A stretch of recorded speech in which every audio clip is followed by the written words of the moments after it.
नमस्कार, मैं हूं आपके साथ मयंक। तो देखिए, नए साल के पहले दिन भूकंप के झटके महसूस किए गए हैं और ये कई इलाकों में आए हैं। साल का पहला दिन देखिए, जम्मू कश्मीर में बताया जा रहा है कि कश्मीर के कई इलाकों में जो है वो भूकंप के झटके महसूस किए गए, जिसके बाद लोग घरों से बाहर निकल आए।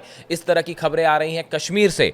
लेकिन इसके अलावा अगर आप देखें तो पिछले 24 घंटे में कई दुनिया भर के कई इलाकों में भूकंप आए हैं।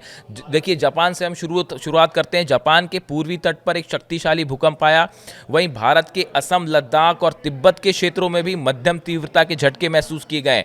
यूनाइटेड स्टेट्स जियोलॉजिकल सर्वे के अनुसार जापान के पूर्वी नोडा क्षेत्र के तट पर 6.0 तीव्रता का बड़ा भूकंप आया। ये जो भूकंप जापान में आया है, ये 6.0 रिक्टर स्केल पर इसकी तीव्रता थी।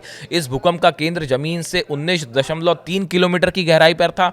लेकिन इससे फिलहाल कोई जानमाल के नुकसान की सूचना नहीं है। ये बात हो रही है जापान की। अब देखिए, असम और लद्दाख में हलचल। नेशनल सेंटर फॉर सिस्मोलॉजी के आंकड़ों के मुताबिक भारत में भी दो अलग अलग हिस्सों में भूकंप दर्ज किया गया है।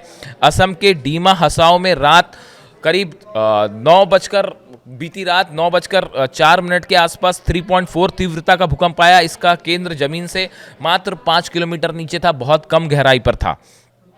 इसी तरह लेह लद्दाख में भी 3.7 तीव्रता के झटके महसूस की गए। इसकी गहराई 10 किलोमीटर नीचे जमीन पर दर्ज की गई।